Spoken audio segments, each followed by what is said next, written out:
Kisahnya berawal pada tahun 410, di mana Romawi yang tadinya itu menguasai wilayah Inggris, itu memutuskan untuk cabut dari wilayah tersebut.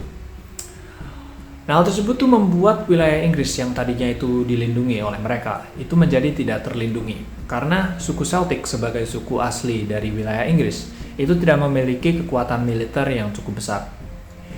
Nah, hal tersebut tuh membuat suku-suku yang berasal dari Irlandia dan juga Skotlandia itu menjadi sering mengganggu bangsa Celtic ini. Nah, makanya bangsa Celtic yang terganggu pun itu memutuskan untuk meminta bantuan ke wilayah Jermanik Utara, yaitu suku Anglo, Saxon, dan juga Jute. Ketiga suku tersebut kemudian datang ke wilayah Inggris untuk membantu suku Celtic. Tapi saat melihat tanah di Inggris itu ternyata sangatlah subur dan juga suku Celtic tuh kalau dia apa-apain juga nggak mungkin bisa balas. Suku-suku tersebut malah kemudian memutuskan untuk menjajah saja tempat itu. Suku-suku tersebut kemudian memanggil anggota lain dari sukunya untuk datang ke wilayah Inggris, lalu mereka kemudian mengusir suku Celtic ke wilayah Wales dan juga Cornwall. Mereka kemudian membangun kerajaan-kerajaan kecil di wilayah Inggris. Nah, zaman ini kemudian disebut sebagai zaman Anglo-Saxon England. Singkat cerita, kerajaan-kerajaan kecil tersebut kemudian menyusut menjadi 7 kerajaan besar. 7 kerajaan tersebut itu disebut sebagai heptarki. Nah, 7 dari kerajaan tersebut itu adalah Northumbria, Mercia, East Anglia, Wessex, Sussex, Essex, dan juga kerajaan Kent. Nah, biasanya di setiap era itu akan ada satu kerajaan yang lebih dominan ketimbang kerajaan lainnya. Di tahun 600-an itu ada kerajaan Northumbria yang lebih dominan, di tahun 700-an itu ada kerajaan Mercia, dan di akhir tahun 700-an, Wessex itu digadang-gadang akan menjadi dominator selanjutnya. Nah, tapi sebelum hal tersebut sempat terjadi, stabilitas Inggris itu sudah terlebih dahulu rusak oleh adanya serangan dari luar, yaitu dari bangsa Viking.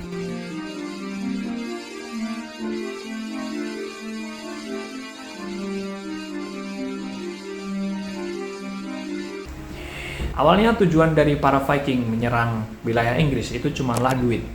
Mereka cuma mau merampok kekayaan yang ada di daratan Inggris. Makanya mereka tuh biasanya cuma menjarah tempat ibadah di pesisir pantai, lalu mundur saat jarahannya itu dirasa sudah cukup.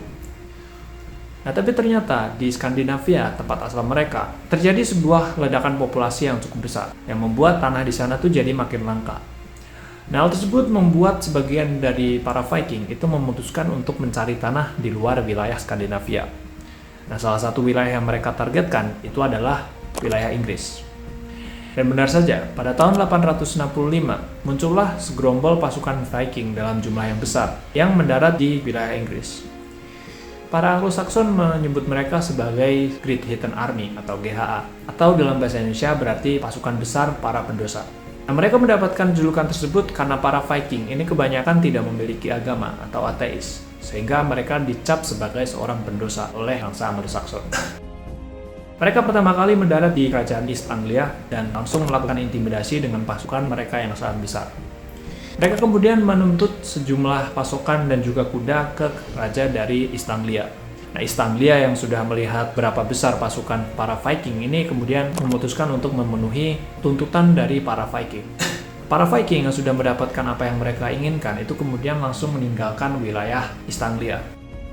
Mereka kemudian menuju ke wilayah Northumbria, lalu dengan cepat segera menduduki ibu kota mereka, yaitu York. Dan pada tahun 867 atau 2 tahun setelah mereka tuh mendarat di wilayah Inggris, mereka akhirnya berhasil menduduki kerajaan pertama mereka, yaitu kerajaan Northumbria. Tapi setelah menduduki kerajaan pertama mereka tuh tidak langsung puas. Mereka segera mengincar kerajaan lain, dan kerajaan selanjutnya yang menjadi incaran mereka adalah kerajaan Mercia.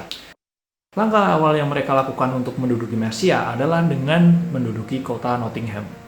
Nah, Raja Mercia yang mengetahui bahwa kekuatan dari suku Viking ini tidak bisa diremehkan, langsung meminta bantuan ke kerajaan sebelah, yaitu kerajaan Wessex. Raja Wessex kemudian menerima permintaan ini, lalu mereka berdua langsung membentuk sebuah pasukan gabungan antara Wessex dan juga Mercia. Nah, harusnya kalau dipikir-pikir, pasukan gabungan ini harusnya adalah pasukan yang sangat kuat gitu. Apalagi mereka adalah gabungan dari dua kerajaan yang pernah mendominasi Inggris di masanya. Mercia yang pernah mendominasi tahun 700-an dan Wessex yang pernah mendominasi tahun 800-an. Tapi ternyata saat mereka tuh datang ke kota Nottingham lalu melihat bahwa Viking itu sudah menduduki sebuah benteng kokoh di kota Nottingham, mereka berdua tuh jadi ragu bahwa mereka tuh bisa mengalahkan pasukan Viking. Nah, akibat dari keraguan tersebut, Raja dari Mercia itu kemudian langsung memutuskan untuk membayar para Viking dengan imbalan para Viking tuh mau untuk meninggalkan wilayah Mercia. Viking pun setuju, lalu mereka segera meninggalkan kota Nottingham lalu kembali ke East Anglia. Nah, tapi kali ini mereka tuh datang ke East Anglia untuk menguasai wilayah tersebut, bukan cuma untuk meminta pasokan ataupun kuda. Nah, tapi berbeda dari sebelumnya, Raja dari East Anglia kali ini memutuskan untuk melawan para Viking. Tapi karena memang pasukan Viking itu sangat besar kalau dibandingkan dengan pasukan dari East Anglia, pada tahun 869 atau 4 tahun setelah para Viking ini mendarat di Inggris, East Anglia akhirnya dijatuhkan. Sebagai konteks, pada tahun ini tuh heptarki yang tadinya itu berjumlah 7 kerajaan itu sekarang hanya tersisa 4 kerajaan.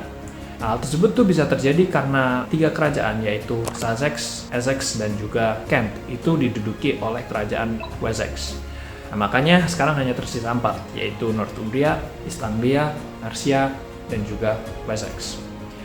Nah, dengan dijatuhkannya Northumbria dan juga East Anglia, maka otomatis sekarang yang tersisa hanyalah Mercia dan juga Wessex. Manakah di antara dua kerajaan ini yang kemudian menjadi sasaran dari para Viking? Jawabannya adalah Wessex. Dan di tahun itu, Wessex langsung mendapatkan banyak serangan dari para Viking. Saking banyaknya, raja mereka tuh langsung meninggal karena kelelahan akibat perang yang berkepanjangan. Nah, dalam situasi genting inilah, Alfred sebagai adik dari raja yang meninggal itu tadi, itu menggantikan kakaknya sebagai seorang raja. Dan segera setelah menjadi raja, ia juga harus memimpin pasukannya untuk melawan Viking dalam sebuah pertempuran. Nah, di tahun pertamanya sebagai seorang raja, Alfred itu sebenarnya sudah cukup baik ya dalam memimpin pasukannya. Ia tuh hampir berhasil mendorong mundur pasukan Viking. Nah, tapi sayangnya mundurnya pasukan Viking itu hanyalah akal-akalan dari mereka untuk membuat pasukan Wessex itu jadi lengah. Dan benar saja saat Wessex itu sudah lengah, Viking yang awalnya berpura-pura mundur itu sekarang langsung putar balik lalu melakukan serangan mendadak kepada pasukan Wessex. Alfred pun kalah di pertempurannya sebagai raja, dan dari kekalahannya itu dia merasa bahwa Wessex itu sebenarnya belum siap untuk bertempur melawan pasukan Viking. Nah, makanya ia kemudian mengikuti jejak dari Mercia untuk membayar pasukan Viking agar mereka tuh bisa keluar dari wilayahnya. Viking pun menerima bayaran tersebut, lalu kemudian langsung memindahkan fokus mereka ke kerajaan Mercia. Dan pada tahun 874, Mercia berhasil ditaklukkan.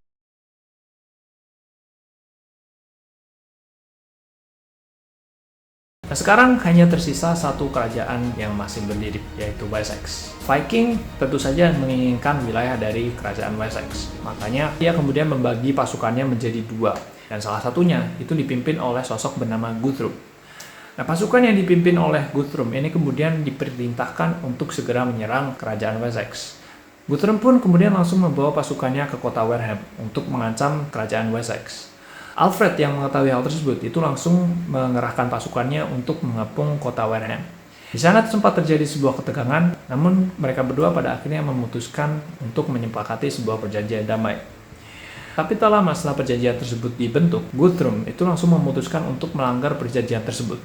Ia kemudian membawa pasukannya untuk kabur ke kota Exeter, dan Alfred itu kemudian langsung mengejar mereka. Nah, di sini keberuntungan itu tidak berpihak kepada para Viking.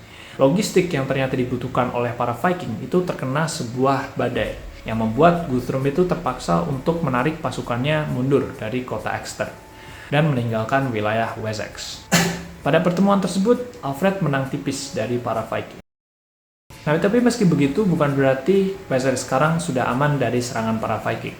Pada tahun 877, Viking kembali melakukan serangan ke wilayah Wessex. Serangan dilancarkan pada musim dingin saat Anglo-Saxon itu sedang merayakan Natal, yang artinya Wessex belum sempat melakukan persiapan melawan Viking. Nah, makanya pada pertempuran tersebut Wessex itu kalah telak, dan Alfred sebagai raja itu terpaksa harus bersembunyi di rawa-rawa di wilayah Somerset. Ia di sana hidup dalam persembunyian, dan bisa dikatakan ini adalah masa paling suram dalam sejarah Inggris, di mana Inggris itu hampir saja menjadi kerajaan Viking sepenuhnya. Tapi meski sudah dalam kondisi terpuruk seperti itu, Alfred sebagai raja itu masih belum menyerah. Dalam persembunyiannya, ia tuh masih mengirimkan surat-surat kepada beberapa pihak untuk mengumpulkan pasukan dan juga para loyalis. Usahanya tersebut tidak mengkhianatinya karena di tahun yang sama, ia tuh berhasil mengumpulkan para pasukannya untuk kemudian melakukan serangan balik kepada para Viking dalam sebuah pertempuran bernama Pertempuran Edington. Pertempuran tersebut dimenangkan oleh Alfred dan kemenangan tersebut itu menghasilkan sebuah perjanjian bernama Perjanjian Wetmore. Nah, berdasarkan perjanjian tersebut, Inggris kini itu dibagi menjadi dua, wilayah timur laut yang dikenal dengan nama Danelaw yang dikuasai oleh para Viking dan wilayah barat yang dikuasai oleh Wessex. Danelaw sendiri sebagai wilayah kekuasaan para Viking itu menggunakan hukum dari para Viking sesuai namanya, Danelaw. Nah, setelah kemenangan tersebut pada tahun 886, Alfred tuh kembali melakukan serangan ke wilayah dari Danelaw. Kota kali ini yang berhasil diduduki oleh Alfred adalah kota London.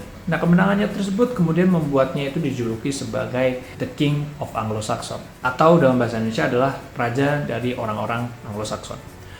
Dan setelah kemenangan tersebut, Wessex tuh kemudian mengalami sebuah periode yang bisa dibilang cukup stabil. Alfred memanfaatkan periode ini untuk melakukan beberapa reformasi, mulai dari ekonomi, lalu hukum, dan juga pendidikan. Namun yang paling revolusioner adalah dia menciptakan sebuah sistem bernama sistem Burh. Nah, di mana pada sistem tersebut, kota-kota kecil itu diberikan benteng lalu dihubungkan melalui jalan-jalan. Nah, sistem tersebut dianggap cukup revolusioner karena sebelumnya itu belum pernah ada sistem yang semacam itu di dunia ini. Selain itu, Alfred juga membuat sebuah angkatan laut yang kemudian dianggap sebagai cikal bakal dari Royal Navy milik Inggris saat ini. Selain itu, ia juga menerjemahkan buku-buku yang berasal dari bahasa Latin ke bahasa Inggris, agar orang-orang Inggris itu mendapatkan pengetahuan di luar dari pengetahuan Anglo-Saxon. Nah, tapi periode stabil tersebut tidak berjalan selamanya. Karena pada tahun 893, para Viking itu kembali melakukan ancaman kepada kerajaan Wessex. Kali ini ancaman Viking berasal dari timur dan berbeda dari sebelum-sebelumnya, ancaman kali ini itu berasal dari dua titik. Ancaman pertama berasal dari wilayah Kent yang dimana para Viking itu membawa 250 kapal untuk menduduki wilayah Inggris. Ancaman lainnya berasal dari Milton Regis yang berasal dari Franka. Dan inilah kesempatan bagi Alfred untuk membuktikan seberapa ampuh sistem Burh yang ia ciptakan. Ia segera mengaktifkan sistem pertahanan tersebut dan hasilnya, meski sudah berusaha selama 2 tahun, para Viking itu masih belum bisa merebut satupun wilayah secara permanen. Mereka pun kemudian menyerah lalu pindah ke wilayah Danelaw yang menjadi wilayah kekuasaan para Viking atau meninggalkan wilayah Inggris sepenuhnya. Apapun itu, hal tersebut tuh membuktikan bahwa pertahanan Burh yang diciptakan oleh Raja Alfred itu adalah sistem yang sangat revolusioner dan sangat efektif untuk diterapkan di Inggris.